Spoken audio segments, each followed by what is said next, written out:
Olá pessoal, sejam muito bem-vindos ao canal O Reino em 360 Graus. Se você está aqui pela primeira vez, sinta-se à vontade em consumir o nosso material daqui para frente como um material que já está aí no nosso repertório. E você que já nos acompanha, que já consome os nossos conteúdos, eu quero te pedir muito obrigado pelo apoio. Sendo assim, ajude-nos a levar essa mensagem para o mais longe possível. E eu estou muito feliz porque eu quero dar uma notícia para vocês. A partir de agora, nós estamos trazendo uma nova dinâmica para o nosso canal. Além das entrevistas que já foram feitas, continuarão sendo feitas, nós traremos também uma nova roupagem para o canal, que seriam as temáticas. Eu estou convidando as pessoas que já participaram aqui do canal para voltarem e trazer um tema livre do gosto e da escolha dele. Porém, fazendo um link com a visão do nosso canal, que é o posicionamento da igreja para os últimos dias. Sendo assim, nas temáticas, a visão do canal continua como foi nas entrevistas. Nós não estamos aqui para medir quem é melhor, quem é pior, quem sabe mais, quem sabe menos. Sendo assim, evitamos de colocar um julgamento aqui. As pessoas vão estar livres para falar. Então, caso você não concorde com o que a pessoa falou, não tem necessidade de ir lá nos comentários e deixar discussões desnecessárias. E sim, venha aqui e compartilhe conosco aquilo que você entende sobre aquele assunto. Então, recado dado, e agora eu quero deixar uma breve reflexão para que você assista antes do vídeo e que Deus abençoe você ricamente com o conteúdo deste canal.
Estou hoje aqui, mais uma vez, com Toninho Rondon.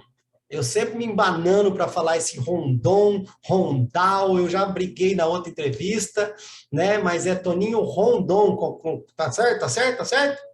Exatamente, Fabrício. Agora é Rondon. É Rondon, se escreve Rondon, mas se pronuncia Rondon mesmo. É um prazer enorme estar aqui de volta contigo.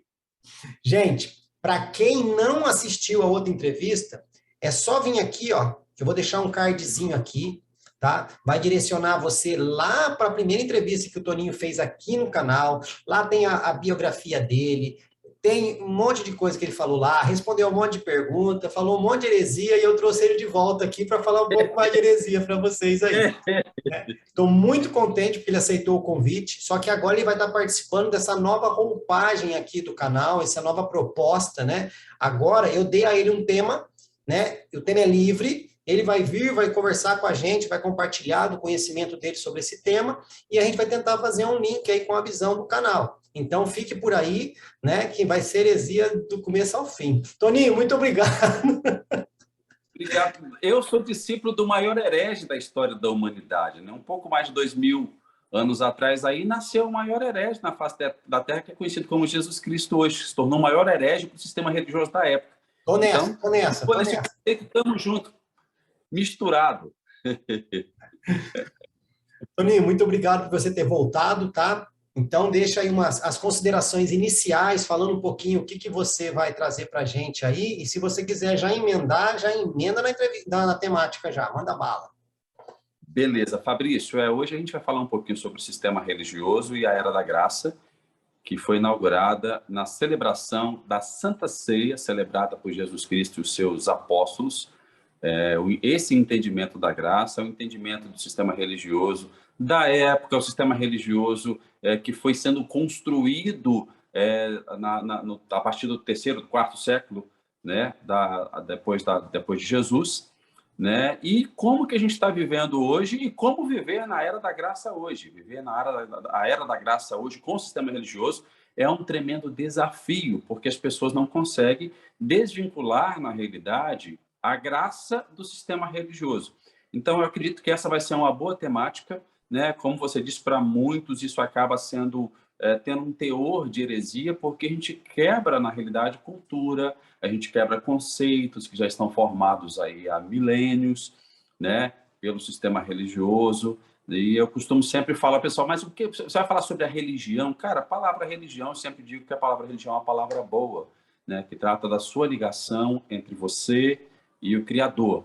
Mas a religiosidade é uma palavra complicada. O sistema religioso, para mim, hoje, continua ainda sendo complicado. Não é que é hoje, não. Na verdade, já vem há muitos anos sendo complicado, porque tem tirado o foco real da graça de Deus. Eu já quero começar fazendo uma pergunta para você, Fabrício. Qual é a religião de Jesus? A religião dele é cumprir aquilo que ele veio fazer, nos ligar a Deus, fazer-nos um com ele como ele era um com o Pai. E como você falou aí, para mim também, essa palavra religião, ela foi secularizada. Qualquer reunião de pessoas, qualquer conceito que busca algo espiritual é constituído como religião, e não é. Religião é Cristo para mim. E a religião de Cristo é essa. Me unia com o Pai dele lá, mais uma vez. E qual o sistema religioso de Jesus? O sistema religioso de Jesus, cara, foi o discipulado, foi escolher os seus sucessores, foi o amor, foi o ensino, foi dar testemunho, não foi imposição, não foi regra, foi o evangelho. Cara. Minha concepção, tá? Se eu tiver errado, você já me corrige também. Não, entenda uma coisa, não existe o certo e errado, existe aquilo que você acredita, né? Existe a verdade, eu sempre digo, existe a verdade e existe o certo e o errado que os próprios sistemas, né, religiosos estabelecem para a humanidade aí há muitos e muitos anos, antes de Cristo, depois de Cristo e continua movendo. Eu digo que o sistema religioso de Jesus é resumido numa pequena frase que ele deixou para a gente: ame o teu próximo como a ti mesmo. Amém. Né? Então, esse é o verdadeiro sistema religioso de Jesus. E é a própria religião de Jesus, dá para resumir também nessa frase, tá, Fabrício? Porque, assim como o apóstolo João escreveu, se eu não me engano, na primeira carta dele, ele diz o seguinte: olha, como é que você diz que você está ligado ao Pai, ao Criador, Que você né? não vê? E diz que você ama e você não vê. E o seu irmão morrendo do seu lado, isso é nada. Está do seu lado, que você vê, você não consegue amar, então não tem como. Então, não existe uma religião estabelecida entre você e o Criador, né? Então, para mim, eu acredito que esse é o sistema religioso de Jesus, e a religião de Jesus se baseia no amar o teu próximo como a ti mesmo, tá? Só que aí o sistema religioso acrescentou mais um pouquinho, pegando um pouquinho do que Jesus teve de conversa com os fariseus, que diz: amar o teu próximo, amar a Deus sobre todas as coisas e ao teu próximo como a ti mesmo, né? Aí a pessoa fala: esse é o mandamento da graça. Cara, esse não é o mandamento da graça. O mandamento da graça é amar o teu próximo como a ti mesmo. Agora, o mandamento da lei era amar a Deus sobre todas as coisas e ao teu próximo como a ti mesmo. Dessa forma funcionava antes da inauguração da Era da Graça, que eu também chamo de Era Kairos. Daqui a pouco a gente fala um pouco sobre isso, né? Depois da inauguração da graça, o mandamento oficial do sistema religioso de Jesus, da religião de Jesus, é amar o próximo como a ti mesmo. Por isso que eu disse no início que viver na Era da Graça é um tremendo desafio. Porque baseado nos sistemas religiosos que a gente encontra hoje estabelecido, né, nos nossos dias, dentro das culturas, dentro da visão folclórica, dentro da visão histórica do que nós chamamos de igreja, É muito complicado estabelecer esse conceito de Jesus para nossas vidas. Ó, eu vou fazer um questionamento aqui, porque provavelmente o povo já está com a cabeça assim, ó. Pô. Deixa bem claro o que você está colocando a respeito da lei e da graça, não, as pessoas vão falar assim, não preciso amar a Deus mais, tá? Vou só amar meu irmão aqui, tá lindo. Porque o próprio Jesus pergunta para o saduceu, né? Quais são os dois maiores mandamentos? E aí ele fala, amarás o Senhor seu Deus, ela assim, falastes bem, vai e faça isso. E cumpriu toda a lei, né? Se Jesus bateu o martelo ali que ele estava fazendo os dois mandamentos, só que agora você também colocou que o mandamento da graça é amar o próximo, beleza, mas não estamos descartando o amar a Deus, correto ou não? Não, correto. Só que é o seguinte, a base é, quando os fariseus e os saduceus chegaram para Jesus, o questionamento foi, mestre, o que devemos fazer para herdar o reino dos céus? Esse foi o questionamento, Certo. correto? Aí Jesus pergunta para eles. Jesus era um baita de um coach, né? Ele chegou e perguntou, o que diz a lei de Moisés? Amar a Deus sobre todas as coisas e ao teu próximo como a ti mesmo. Aí Jesus falou, então vá e faça. Então essa era a regra do sistema religioso dos judeus, da religião judaica da época, ok? Baseado na lei. Então, para aquele período, isso valeu porque os caras viviam na lei. Agora, eu posso fazer uma pergunta para você? Baseado em como os fariseus e os saduceus viviam na época, não sei se você já estudou um pouco sobre isso, né, naquele período de Jesus, eles amavam o próximo? Conseguiam amar o próximo? Não, pelas atitudes que eles tinham, não, né? Exatamente. Então, logo então, eles não amavam a Deus. Porque, na realidade, como eles eram representantes, né, de Deus, através do sistema religioso deles, a pegada era essa. Não, ele vai dizer que não, vocês já estão com o reino estabelecido, o céu já está garantido para vocês e tal. Então, não foi essa a resposta, né? Eles não obtiveram a resposta que Jesus estabeleceu. E aquilo que eu sempre digo, que a Era da Graça ela foi inaugurada na Santa Ceia. Essa regra funcionava bem para eles, tá? Então você está me dizendo, como você está me dizendo, então, que não é para amar a Deus? Cara, só existe uma forma de você amar a Deus. É amando o seu próximo. Foi o que Jesus deixou bem claro, que o João deixou escrito, né? E eu sempre gosto de ilustrar, não sei se eu falei da outra vez, mas eu gosto de ilustrar essa questão dessa visão do amar a Deus, de honrar a Deus. Né? Amar, honrar é basicamente dentro da mesma visão. Eu costumo dizer que Deus é como uma fonte, uma nascente de água, que jorra ali constantemente, constantemente. Toda hora que você for naquela fonte, tem uma poça ali, onde tem uma fonte que desce uma poça de água e tem água fresquinha e renovada para você beber, a hora que você chegar. Aí você chega todos os dias e bebe daquela água ali, ó. Vai bebendo daquela água, né? Vamos dar um nome de amor ali daquela água, porque Deus também é amor. E aí, num determinado dia, você resolve honrar a fonte. Aí você diz o seguinte, hoje eu vou honrar essa fonte. E aí você pega uma caneca de água, como você pegou essa caneca bonita aí, ó, café comigo. E aí Presente. você pega... Deixa eu fazer o jabá aqui. É presente de aniversário de um amigo chamado Natanael. Então, já tô falando aqui, ó, presente do Natanael. Se mais alguém quiser presentear a gente para fazer homenagem aqui no canal, Toninho, pode mandar, viu? Beleza, Natanael, te mando meu endereço depois, é 19 de maio, meu aniversário. Já passou, mas eu não comemoro o Natal, mas pode mandar que eu recebo no final do ano como presente de Natal, não tem problema não. Amém. Mas, Fabrício, um determinado dia eu resolvo honrar a fonte. Eu pego a caneca e vou lá, pego água na fonte e devolvo para a fonte. Fonte, estou te honrando, derramando a água na fonte. Teve relevância para a fonte. Não fez diferença para a fonte. Ok? Agora eu chego e digo o seguinte, Fabrício, vamos lá conhecer uma fonte de água fresquinha, maravilhosa. Aí você chega, toma daquela água, você fala, nossa, que delícia. Aí, ou seja, eu promovi o bem para o Fabrício ao levar ele a conhecer a fonte e tomar água fresca e limpa todos os dias. Isso é amar ao próximo. Então, quando você faz isso, você ama a fonte, você está demonstrando amor pela fonte, demonstrando a honra pela fonte. Então, dentro desse sentido, a resposta de Jesus, que a lei, na realidade, era muito taxativa, né? Você tem que amar a Deus, você não pode errar. Se você errar, você está condenado. Você tem que entregar os sacrifícios para que o sacerdote faça o sacrifício e depois tem que dar para o sumo sacerdote para fazer expiação dos pecados, para que os pecados fossem perdoados.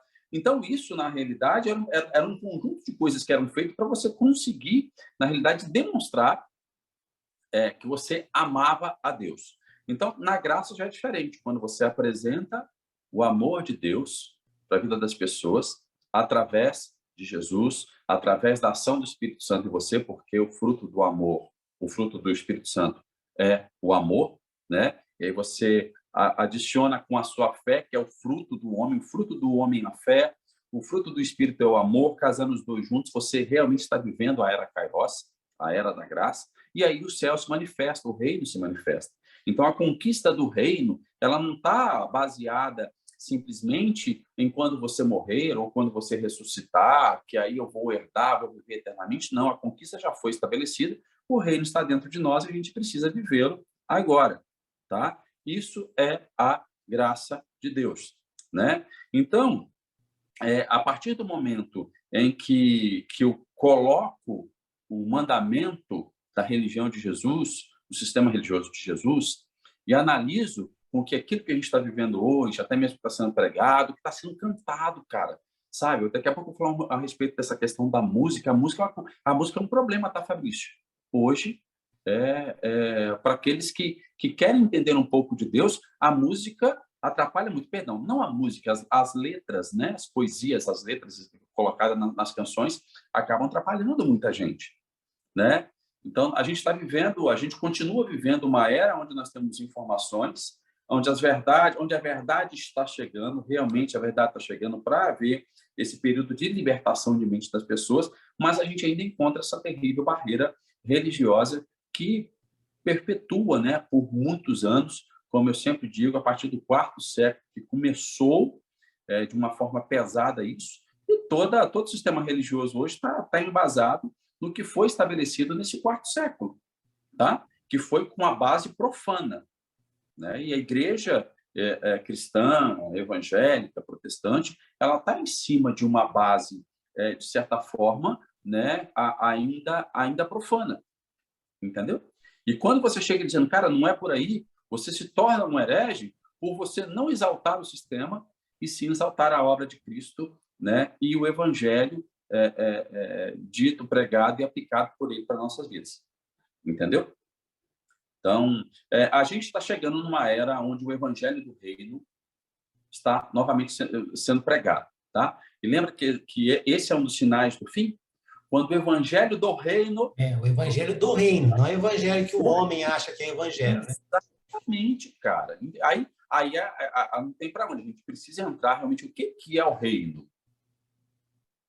Paulo disse que o reino de Deus é paz, justiça e alegria promovidos pelo Espírito Santo, ok? Eu acho que eu falei da outra vez aqui sobre o livro do Universo, que é um livro apócrifo, né? Usado pelo povo hebreu, escrito pelo povo hebreu, né? Parte desse manuscrito eu não falei sobre o livro, não? Não, porque se você falasse em livro apócrifo aqui, eu já desligava, tô brincando. Não falou, não. Inclusive, ele foi confirmado, né, porque foram encontradas cópias lá nas cavernas de Qumran, entendeu? Na Cisjordânia. Então, cara, é um livro fantástico, e que coloca isso que Paulo colocou, que Paulo disse. Paulo teve acesso, né? Tinha acesso a todo esse tipo de informação.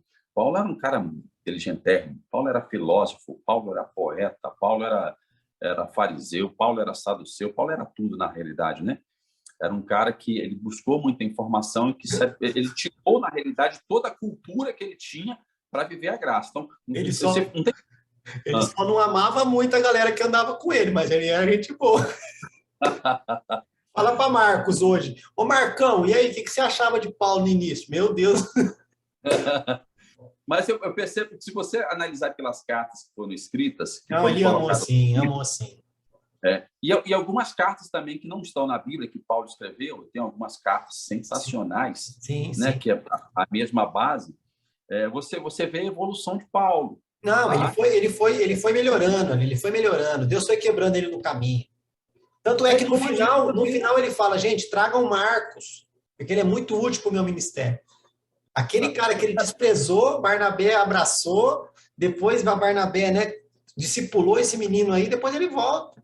Né? Marcos é tão importante que o livro de Marcos, na verdade, foi escrito por Marcos, mas foi ditado por Pedro, né?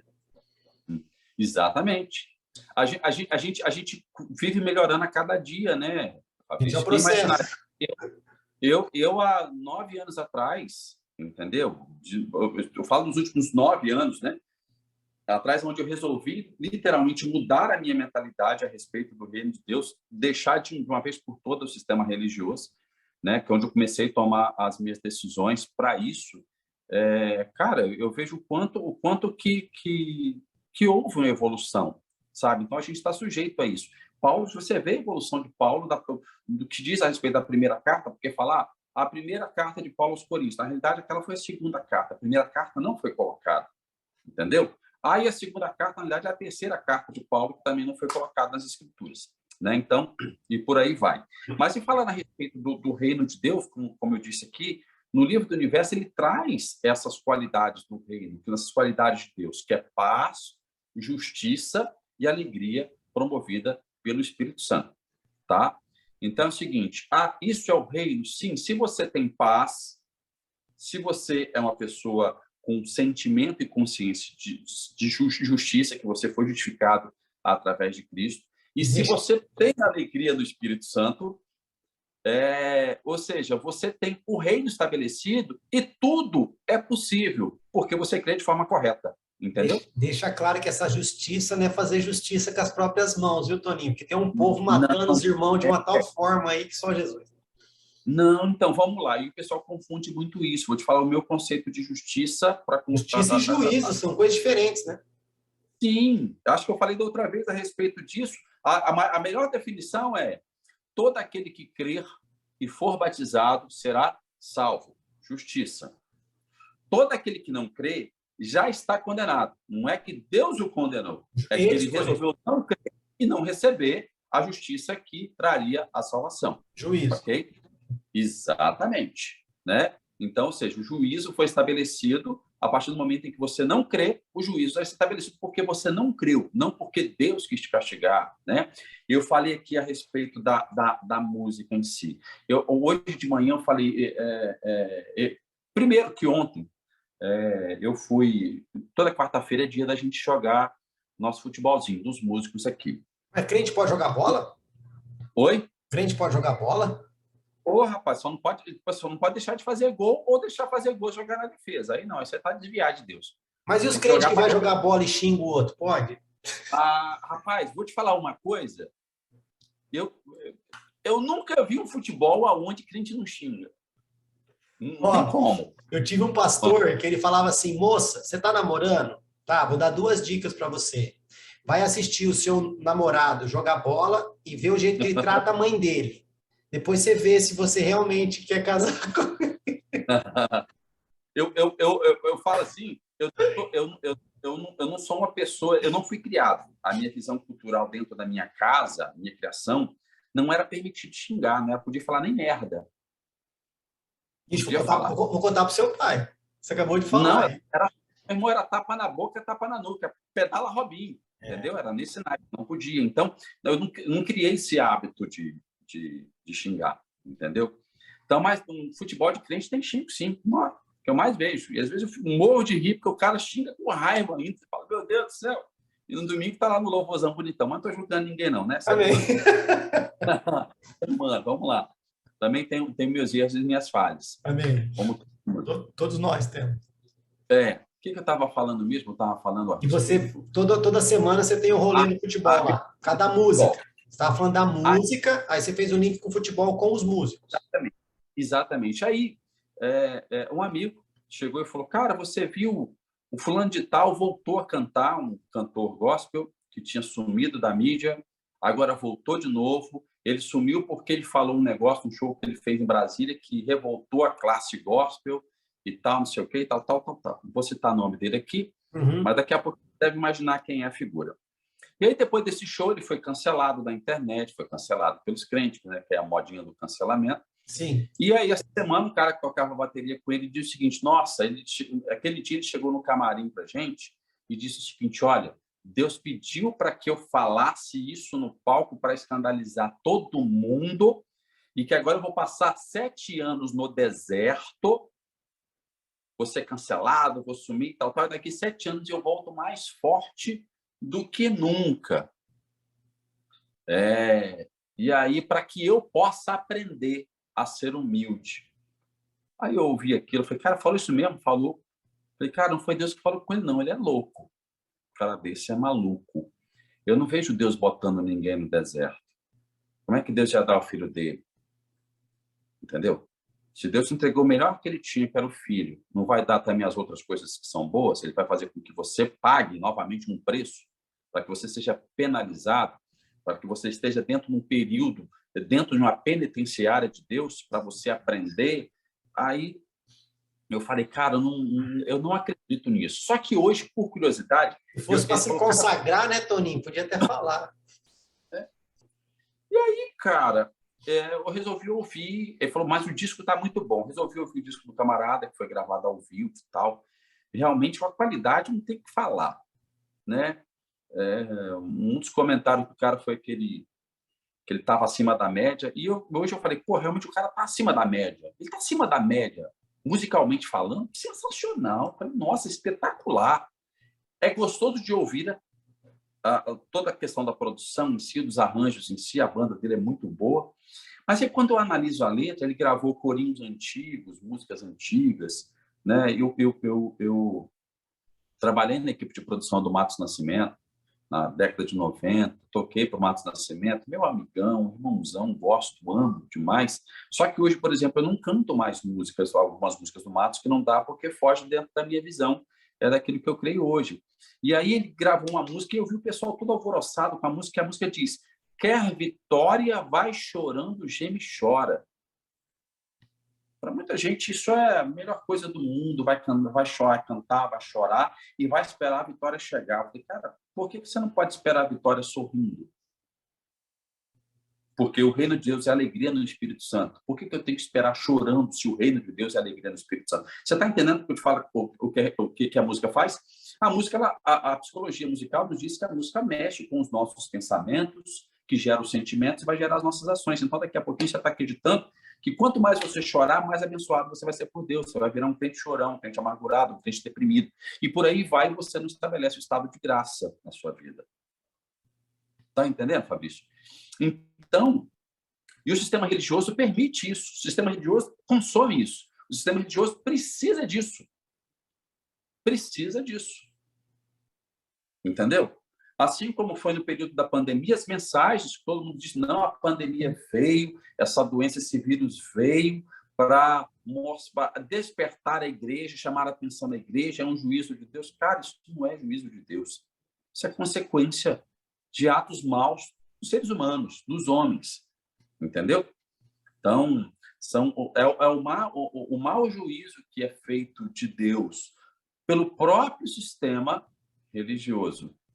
Pelo próprio sistema religioso, devido à cultura estabelecida, né?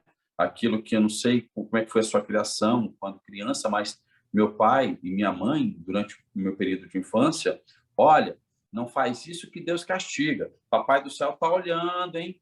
Olha que está olhando com cara feia para você. Então, a gente cresce com essa figura do Criador. Não, quem olhava de cara feia para mim era meu pai mesmo. Tava numa Entendeu? festa, fazia alguma coisa errada, ele só dava aquela olhadinha, tipo, em casa a gente conversa. Lá a gente recebia esse nível de ameaça, né?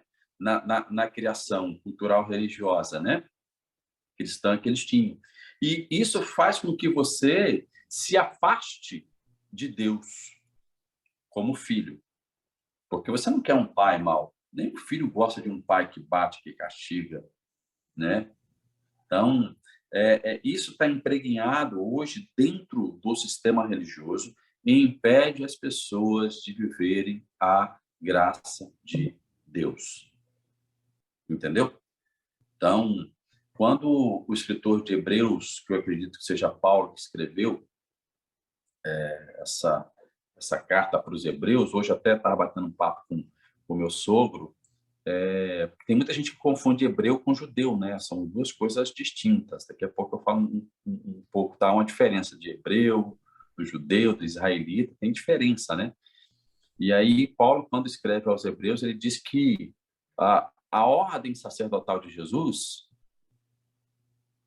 é como a ordem sacerdotal de Melquisedeque, é da linhagem de Melquisedeque, e não da levítica, né, da araônica, de Arão, e sim da de Melquisedeque. Então, a gente precisa entender o que é a ordem sacerdotal de Melquisedeque, tá? Aí você fala, pô, mas só fala 2 vezes de Melquisedeque na Bíblia, quando ele encontrou com Abraão, ou quando Paulo escreveu lá em Hebreus, quando o escritor de Hebreus, não sei assim, né, para não arranjar confusão, o escritor de Hebreus escreveu falando da ordem sacerdotal de Jesus.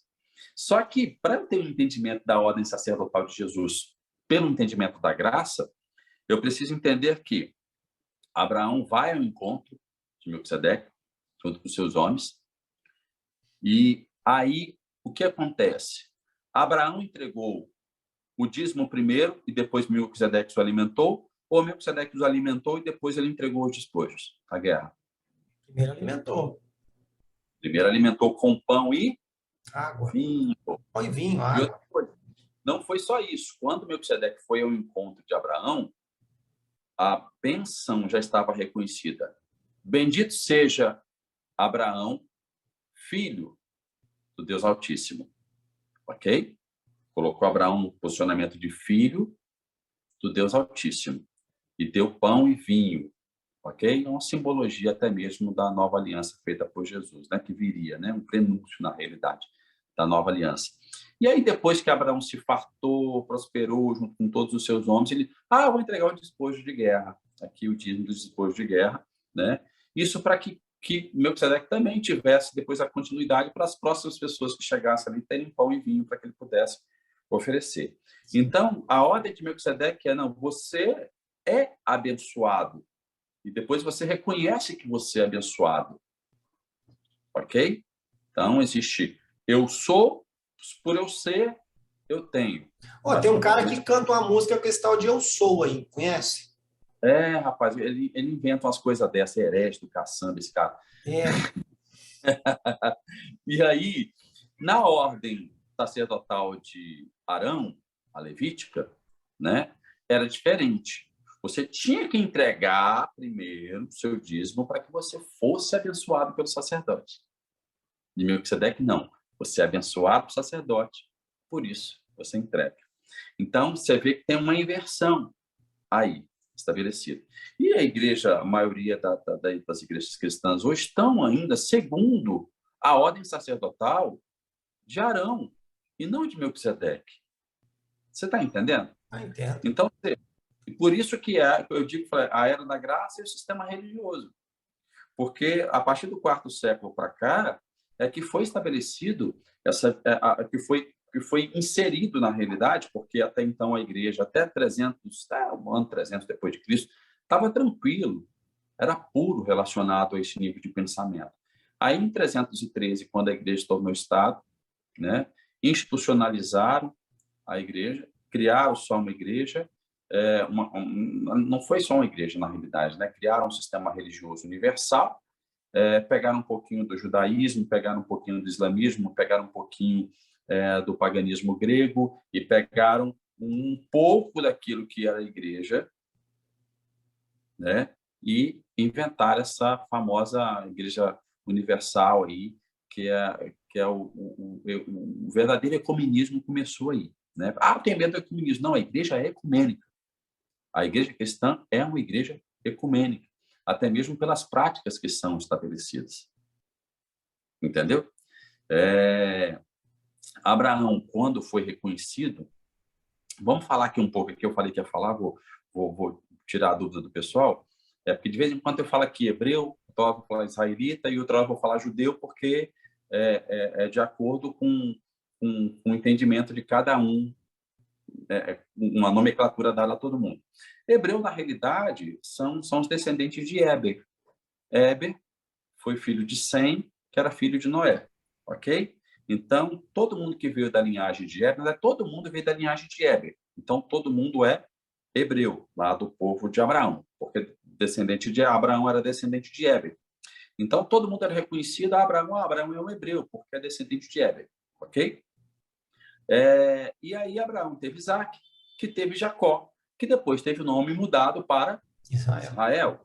E aí Israel tem os 12 filhos, né, as 12 tribos, e aí estabelece, então, o Estado de Israel, os israelitas, porque eram descendentes de Israel, que foi Jacó. Descendente de Abraão, que é descendente de Eben, que é tudo hebreu. Então, todos os israelitas também são hebreus. Sim. Ok? São hebreus. Até então, o sistema religioso de Abraão, dos hebreus, vamos dizer assim, era um sistema gracista. Até mesmo que por ser um sistema gracista, porque já vinha desde lá de Sem. Entendeu? Noé foi agraciado por Deus, né? E via-se graça aos olhos de Noé, da parte de Deus, ou seja, ele teve um favor imerecido. Então, esse conceito de cuidado já veio com... Esse era o sistema religioso deles, né? E aí, depois, o povo de Israel vai para o Egito, descendente de Jacó, de Israel, vão para o Egito, e aí, quando volta e tem as divisões ali do Estado de Israel, aí fica Benjamim e Judá. Depois de Salomão ali, fica 10 tribos e 2 tribos, Judá e Benjamim, e o resto é Efraíta. Rolou a divisão e aí criou-se o povo judeu. Então, os judeus são descendentes, né, de Judá e Benjamim. O restante da turma, Samaria, são israelitas. Entendeu? Aí, igual, por exemplo... Todo judeu é israelita, mas nem todo israelita é judeu, né? Não, nem todo israelita é judeu, correto. Todo judeu é israelita e hebreu, mas nem todo hebreu israelita é judeu. Essa é a pegada. Essa é a pegada. Outra coisa aqui, quer ver agora eu pirar um pouquinho a cabeça? Os árabes são hebreus. São hebreus, não são israelitas e nem judeus, mas são hebreus. São hebreus. Sim. Você está entendendo? São descendentes de Abraão. Descendentes de Éber. Então, quando Paulo escreve a carta aos hebreus, ele não está escrevendo só para judeus, ele está escrevendo para todos os descendentes de Éber, para todos os descendentes de Abraão. E falando para a galera que tinha algo melhor do que eles acreditavam no islamismo, né? E outra coisa, aí o pessoal diz que mas ele fala muito da lei. Sim, estava falando para judeus também. Para judeu, para israelita, para hebreu, para todo mundo estava falando. Exatamente. E outra coisa aqui, quando se fala de lei, o pessoal só pensa muito no judeu. O Islã também tem lei. Boa parte da lei de Moisés é parte do Código de Hammurabi. Tá lá. Tipo, olho por olho, dente por dente, tá lá. Então, ou seja, é um sistema religioso estabelecido, e que perpetua até hoje. Infelizmente, assim, nós fomos, como é que é o nome? Nós fomos adotados por causa da promessa que Deus fez para Abraão, ok? Mas isso não significa que a gente tem que pegar a religião judaica e trazer para nossas vidas. Você está entendendo? Então, mas por que Jesus falou primeiro para os judeus? Cara, Jesus era da linhagem de Judá, ok? Jesus é da tribo de Judá. Então, primeiramente, ele foi levar para os seus, como dizia as Escrituras, era necessário, e depois vieram para os seus, e os seus os rejeitaram. Então, e essa coisa de querer trazer essa miscelânea do sistema religioso, a judaica, o islamismo, o paganismo grego, né?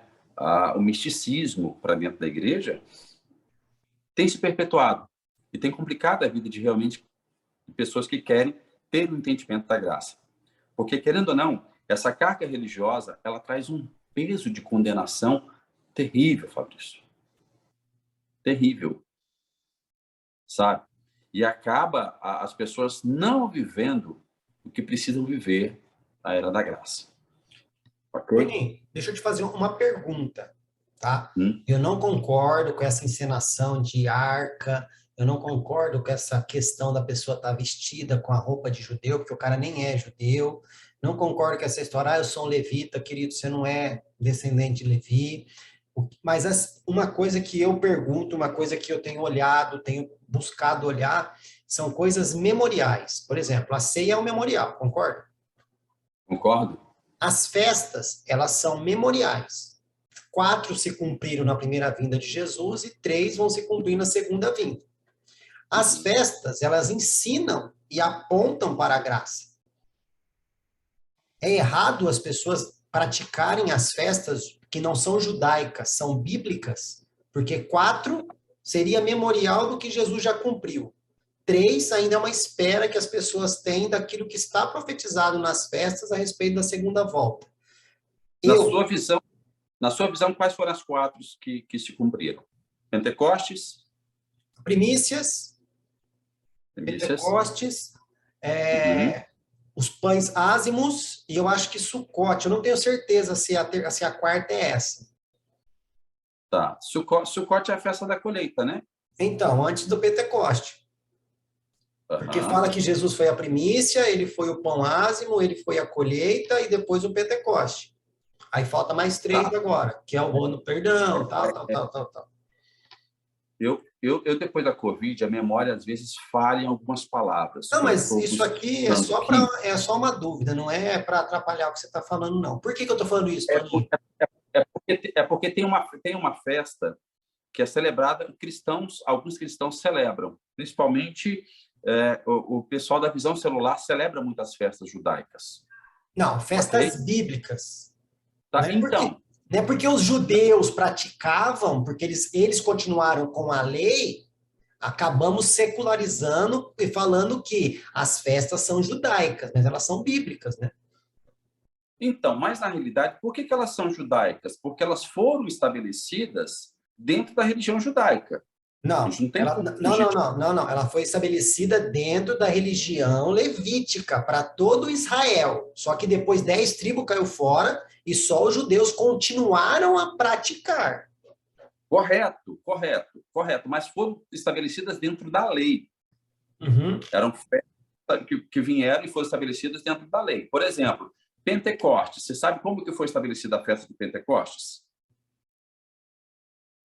Vamos lá. Moisés desce com as tábuas, ok? No primeiro momento, quando ele chega no arraial, estava Arão junto com a turma adorando o bezerro de ouro. Sim. Ele quebra aquelas tábuas, ok? Quantos mil homens morreram ali naquele dia? 3.000. 3.000. Isso foi por esse motivo que foi estabelecida a festa de Pentecostes. Pentecostes é a festa da chegada da lei, ok? A chegada da lei. Se você for para Atos dos Apóstolos, Mas o quando Lucas... Pentecoste não é comemorado 50 dias depois da primeira colheita do ano? Exatamente. Só que aí o Pentecostes foi instituída para celebrar a chegada da lei. Uhum. Ok? Lembra que eu disse para você que primeiro você entrega, que era a festa da primícia, você entregava a primícia e depois que estabelecia a lei, que aí através da lei o povo era abençoado. Ok? Então essa é a regra, então essa é a visão araônica. Tá bom? Vamos lá. Então Pentecostes é a festa de celebração da chegada da lei. E quando a lei chegou, 3.000 homens morreram. Correto? Lucas escreve em Atos 2, dizendo o seguinte: ao se cumprir Pentecostes, estava no período da festa de Pentecostes. Ok? Então, por que ele diz ao se cumprir? Vamos lá. Vamos novamente usar a figura de linguagem para a gente entender. O Fabrício disse para mim, Toninho, por gentileza, pegue um livro que está na estante, um livro de capa vermelha e traga para mim. Você me deu uma tarefa. Eu peguei o livro e te entreguei. Eu cumpri uma tarefa. Eu cumpri um período de pegar o livro e trazer para o Fabrício. A partir de agora, eu não preciso mais pegar o livro novamente, que já está na sua mão. Quando Lucas escreve ao se cumprir Pentecostes, foi exatamente nesta mesma visão de narrativa. Ao acabar o tempo de Pentecostes, ao acabar o tempo da lei, ao se cumprir o tempo da lei, ao se cumprir o período onde a lei era celebrada, o Espírito Santo se manifestou no povo que estava presente no cenáculo. ok? Então, se você acredita que se cumpriu, acredito, tá? Eu já fui para Israel durante quando eu estava lá, era dia de Pentecostes, então uma visão cerimonial, né? Tem lugares que tem os portais de pedra, o pessoal tem que passar debaixo do portal, um novo tempo, tem toda uma questão de mística também, não só baseado na lei, mas a visão mística para os judeus a respeito de Pentecostes em si, tá? Sucote, se a gente falar de cumprimento de Sucote, eu acho que ainda não, né, que é a festa da colheita, porque eu acho que vai ser no arrebatamento da igreja, dentro do sentido figurativo, tá? Então, é uma opinião minha, né? Rapaz, eu estou tentando lembrar aqui, é porque é uma festa estabelecida e pessoas no mundo todo vão para Israel nesse período, que é o dia do perdão. Eu estou tentando lembrar o Yom nome. Kippur. Yom Kippur. Yom Yom Kippur é uma festa, Sim. né? É uma festa bíblica, Yom Kippur. Sim, sim, sim. É uma das 7. Então, a festa bíblica é estabelecida pelo sistema religioso levítico e que os judeus praticam até hoje. Tem cristãos que vão para celebrar a festa do Yom Kippur. E o perdão de Jesus? E o sacrifício dele, como é que fica? Mas o Yom Kippur não estava representando isso? Para o judeu, Não, para o judeu não, é a lei. Para o cristão é o memorial. não, não tem como ser memorial. O memorial do cristão, você acabou de dizer, é a Santa Ceia. Este é o meu sangue, o sangue da nova e eterna aliança, Sim. que é derramado por vocês. Para quê? Para a remissão dos vossos pecados. Perdão, Yom Kippur. É o perdão. Não, é o que eu estou dizendo. Se cumpriu, mas se cumpriu não é para ser celebrado. Você está entendendo? Cristãos vão para Yom Kippur para pedir perdão. Vão para pedir perdão para serem perdoados. Não, aí não. É isso que eu estou falando. Cara. Então, mas da mesma forma, vai crente protestante mesmo, evangélico, vai para o Muro das Lamentações, escreve o nomezinho da pessoa e bota lá no muro, cara. Você está entendendo? Então, eu não vejo diferença aqui no Espírito Santo. Por exemplo, tem um convento da Penha, uma obra, uma arquitetura lindíssima, que é uma igreja, né, uma igreja católica, também um monastério, tem um monastério, em cima de uma pedra, né? Aqui as pessoas elas sobem, vão subindo no caminho até chegar no templo, lá, vão pagando promessa, vão acendendo vela, vão deixando roupa, vão deixando papelzinho, vão deixando carro. Não é diferente para mim isso. Entendeu? Não é diferente para mim isso. E aí, a partir do momento em que eu falo da graça, aí eu resumo na música daquele camarada. Eu sou. E se eu sou, eu tenho. Então, eu não preciso dessa parafernália toda que é feita para ter. Eu não preciso chorar, gemer para ter. Não, eu só preciso dizer que eu tenho. E na medida em que eu creio, eu tenho. Se eu creio, eu tenho obras maiores para fazer. Agora, se eu não creio, se eu depender da bênção do sacerdote, se eu depender do comando do sacerdote, eu não tenho nada. Entendeu? Porque a minha fé não está baseada naquilo que Jesus conquistou, mas naquilo que alguém pode me oferecer. Então, minha fé não pode estar baseada naquilo que alguém tem para me oferecer. Tem que estar com a base naquilo que eu realmente tenho porque eu sou. Recebi um SMS, recebi uma mensagem aqui, mentira, não recebi nada não. Na sua concepção, tá? Você crê que a graça ela é muito mais difícil de ser vivida do que a lei? Com certeza. Com certeza. Porque entendeu? Jesus pega o patamar da lei aqui e joga aqui o patamar da graça, né? Pelo menos dos conceitos morais. Porque, assim, Jesus quebrou muitas coisas lá da lei, mas muitas coisas se mantiveram, principalmente a lei moral, Jesus não quebrou. Não virou libertinagem porque Jesus sacrificou ali, né? Tanto é que piorou. Porque na lei, olho por olho, dente por dente. Na graça, levou um tapa, dá o outro lado, né? Então, vamos lá. No que diz a respeito da lei moral, ok? Você já leu o Código de Hammurabi? Ainda não. Tá. Eu vou pedir para que você busque o Código de Hammurabi, leia o Código de Hammurabi, Depois comparem com a lei moral escrita e deixada por Moisés. E o Código de Hammurabi. E depois você pesquisa quem era o rei Hammurabi. Aí você diz o seguinte, cara, peraí, como é que é isso aqui? Entendeu? Ah, mas por que Moisés usou como base Hammurabi para deixar para Israel, para a nação em si? Porque era o mesmo código de leis também estabelecido no Egito. O Egito também usava Hammurabi. Boa parte do nosso Código Civil aqui no Brasil tem Hammurabi. Nos Estados Unidos tem Hammurabi. Então, é algo milenar que é usado até hoje.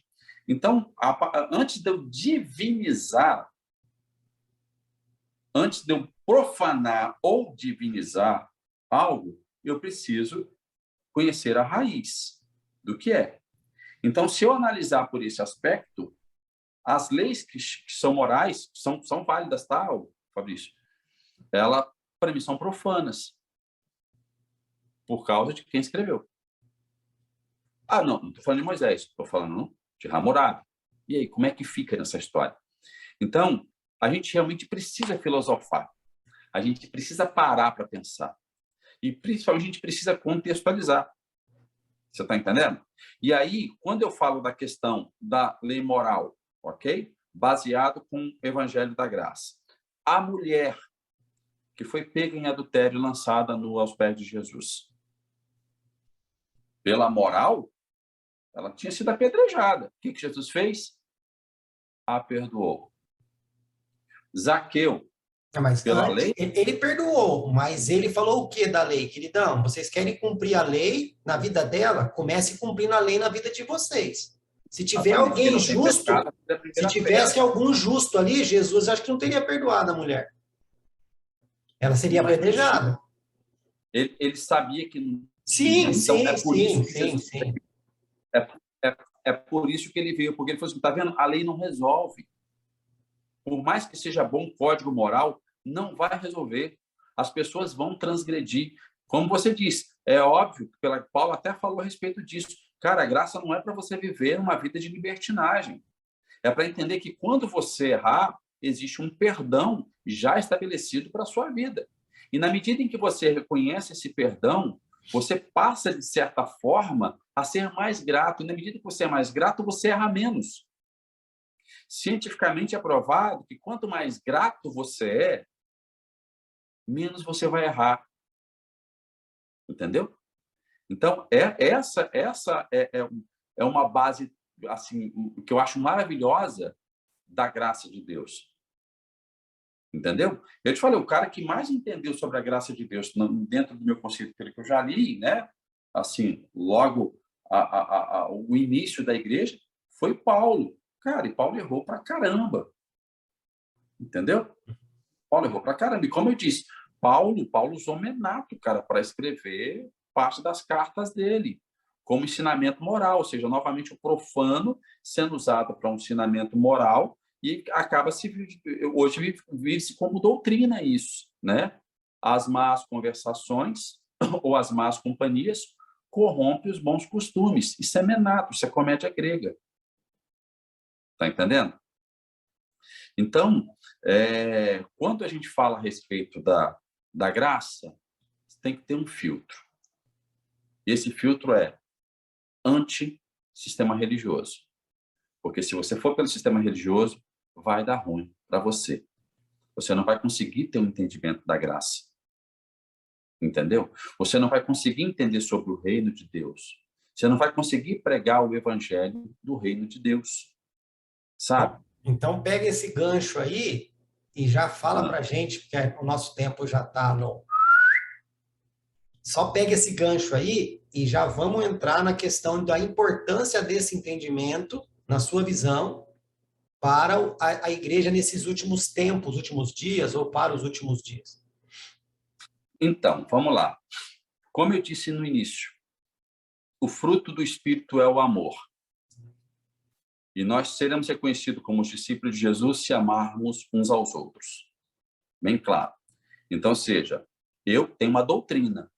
A minha doutrina é: as pessoas precisam sentir esse amor através da minha vida, através dos meus atos, através da minha presença. Acho que é mais ou menos isso. A importância desse entendimento da graça e o sistema religioso. Vamos lá. Hoje, se eu vou falar o porquê. Se, por exemplo, me convidarem, você poderia ir numa sessão de uma sessão de Umbanda para dar uma palavra? Falou, nossa, é o que eu mais quero. Nas eleições de 2020, né, eu trabalho com política, sou consultor político, sou marqueteiro político, né? Estamos chegando ao período eleitoral, então é muita correria. Durante o período político, você lida com todos os tipos de pessoas e lideranças. Em 2020, eu fui designado para conversar com uma mãe de santo da Umbanda, que o candidato estava com medo de ir, não só com medo, porque ele era de uma igreja histórica, protestante, não queria ser visto e tal. Eu falei, rapaz, você vai governar para todo mundo. Não existe essa. Eu vou. E quando eu cheguei, o pessoal, todo mundo de branco, aquela coisa toda, a mãe de santo muito elétrica, rodando, conversando, ativa, falando o tempo todo. E aí entrei, sentei, fiquei. Aí toda hora que ela passava perto de mim assim, ela falava assim, Fabrício, nossa, que luz é essa? Aí passava. Aí daqui a pouco, meu Deus, que áurea é essa? Não sei o que, tal. E eu ali na minha, na tranquilidade. Daqui a pouco ela chegou, falou, gente, quero apresentar vocês aqui, o Toninho, ele está aqui hoje por isso. Eu pedi para que viesse com o candidato aqui, tal, mas não veio o candidato, ele veio e gostaria de chamar ele aqui para falar. Mas antes eu quero falar para vocês aqui. Há muito tempo, eu não me aproximo de alguém com a luz tão boa, com a áurea tão legal. Aí ela até falou, nossa, o seu guia é... Porreta! É porreta! Aí eu acho dela. Cheguei, falei a respeito, agradeci, e no final ela falou, eu vejo luz, eu vejo amor em você. E no final ela falou, eu quero me tornar sua amiga. Somos amigos até hoje. Semana retrasada ela chegou e falou, Igor, Toninho, você não sabe de alguém que tem aí cesta básica? Eu estou com 2 famílias aqui que estão assim, tão passando fome, com filho, tal. Eu falei, não, fica tranquilo. Ô, Jô, consegue a documentação delas que eu vou botar no projeto social. Acabei botando no projeto social da fundação, que estava em evidência para dar comida e gás de cozinha para o pessoal, né? E aí, quando ela veio aqui pegar as cestas básicas na minha casa, ela chegou e falou, nossa, o mundo precisa de pessoas assim como você. Eu falei, Josi, precisa como nós. Pessoas como nós. Que trabalham pensando no próximo e não mostram. Por isso que eu gosto de você. Você é evangélico e me trata com tanto respeito, como se fôssemos irmãos. Nós somos irmãos. É dessa forma que a gente vai ganhando. É dessa forma que a gente vai trazendo as pessoas para o nosso lado. Você está entendendo? E aí, agora, por exemplo, chegou, marquei algumas reuniões com os candidatos que a gente vai estar fazendo um trabalho, ela foi bem clara, olha, só vou apoiar vocês, estou com vocês por causa do Toninho. Toninho confia, Toninho era para ser o candidato. Ela falou, você que era para ser o candidato. Não, eu não quero ser candidato. Eu prefiro continuar sendo quem eu sou aqui, te ajudando na medida que eu posso te ajudar. Então, ou seja, essa coisa de manifestar o amor, Fabrício, faz a diferença, é de extrema relevância desses nossos últimos dias de hoje. Cara, vai vir muita coisa. Eu sei que vai vir muita coisa nos próximos anos. Muita coisa vai ser revelada que vai abalar com a estrutura do sistema religioso, né? Eu e minha esposa, a gente conversa bastante sobre isso. É aquilo que eu estou te falando. Eu tenho segurado a minha língua para não soltar algumas coisas aqui, coisas que só a gente conversa só aqui dentro de casa e com alguns amigos, sabe? Mas muitas coisas vão ser reveladas e que o sistema religioso tem pavor quando chegar essa revelação, mas vai ser necessário para que o entendimento da verdade chegue às pessoas. As pessoas realmente entrem dentro do estado de liberdade, né? Que sejam libertas daquilo que os aprisionou do 4º século para cá. Entendeu? Uhum. Eu tenho contado isso todos os dias, na realidade, né? Ter aguardado por esse momento.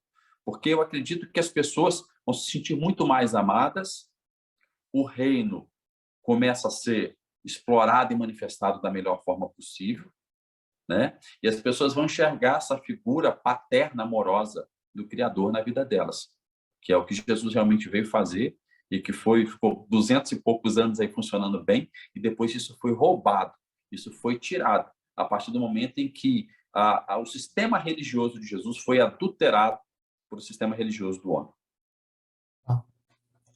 E que fique, então, isso, Toninho, como uma lição, e não somente uma lição, porque eu sou do tipo da pessoa o seguinte, eu vou fazer uma analogia aqui, tá? Eu não bato martelo numa teoria da conspiração, mas eu não descarto. Do mesmo jeito que a gente pode fazer com tudo que você trouxe aqui. Vou bater o martelo? Talvez agora não, mas eu vou descartar o que você falou? Não. É válido? Não. É uma pulga atrás da orelha. Porque o que eu vejo, Toninho, o que você está falando, eu entendo assim, tá? Se você não concordar, vamos continuar sendo amigo. Vou virar mãe de santo aqui para você ser meu amigo. Tô brincando.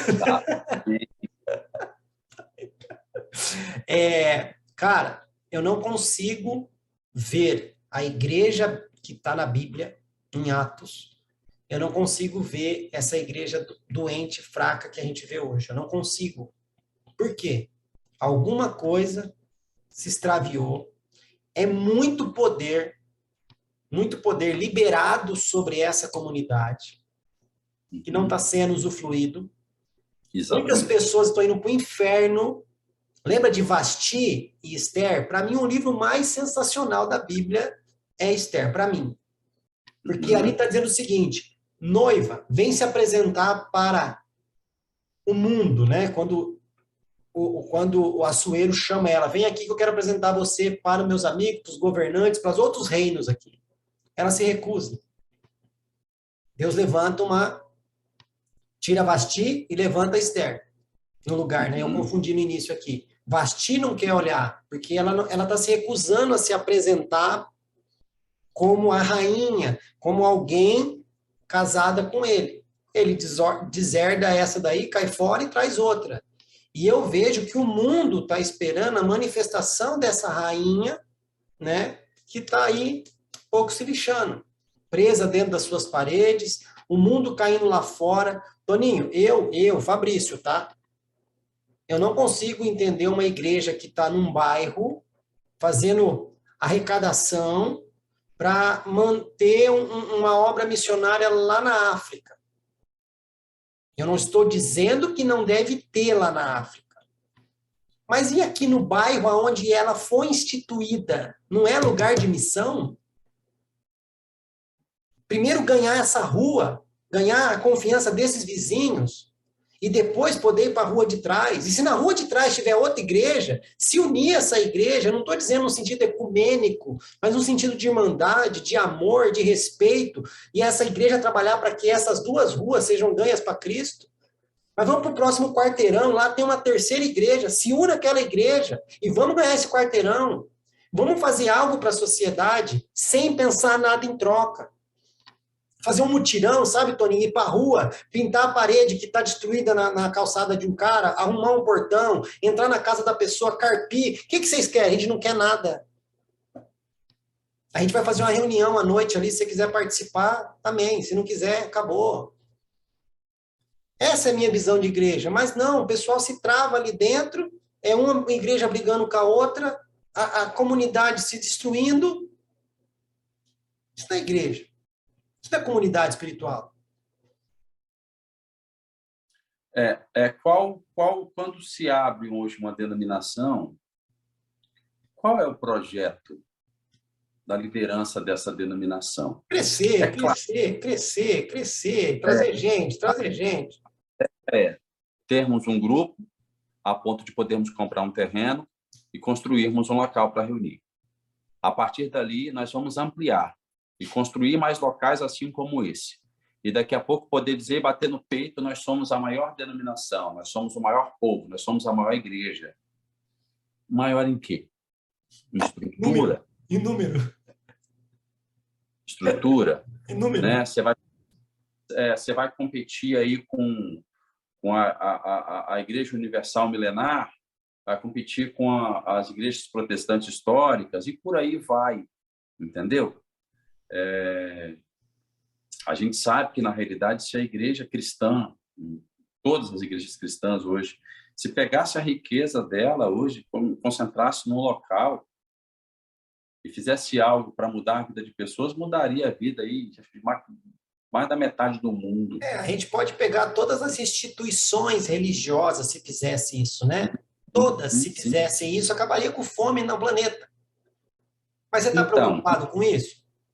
E você sabe que esse era o grande medo de Constantino, porque a igreja ela não era política antes de Constantino institucionalizá-la. E ele dizia o seguinte: olha, eles cresceram tanto que daqui a pouco nós não temos mais poder sobre o povo. Uma igreja que cresceu sem Bíblia, uma igreja que cresceu sem estrutura, uma igreja que cresceu sem os seus caciques, cara. Mas cresceu com uma coisa que a igreja não tem hoje. O amor. O Espírito Santo. Entendeu? Então, Lucas falava, cara, o povo via graça na igreja, no meio da igreja. Então, você já viu o favor de Deus na vida deles, e existia favor através da vida deles. Então, pode falar isso. Isso, para mim, tem se tornado uma terrível barreira para caminhar com o sistema. E o projeto da instituição da igreja no local não era para ser diferente, Toninho? Por que você está montando a igreja aqui? Porque a gente precisa transferir a graça de Deus para esse bairro. Quem vier aqui vai queimar e vai morrer por esse bairro. Você quer participar? Amém. Não quer? Cai fora. Mas não é assim, cara. Não é assim. Aqui no Espírito Santo tem uma empresa, não sei se já chegou produtos dela por aí, chamado Forte Leve. É uma empresa de caixas de água, fibra, eles estão agora com energia solar. Sim. Um dos sócios é muito amigo nosso, os filhos são amigões nossos, e é uma empresa literalmente do reino, cara. Talvez vocês não saibam disso, o pessoal não sabe, eu quero falar aqui. É uma igreja do reino. Semana passada, semana retrasada, a gente estava num grupo de amigos e tinha prefeito de uma cidade, estava o prefeito, o vice-prefeito, o vereador, a gente estava falando a respeito da empresa, porque ela destina basicamente 80% do lucro, dessa família em si de sócio, 80% do lucro para cuidar de pessoas. Se você vai para o sertão, vê o projeto deles no sertão, da fundação que eles têm, o instituto que eles têm, você fala, o que é isso, sabe? Porque o que sobra, na realidade, para eles, já dá para viver muito bem, trazer um pouco de dignidade. O dono da Colgate fazia isso, né? Era 90%.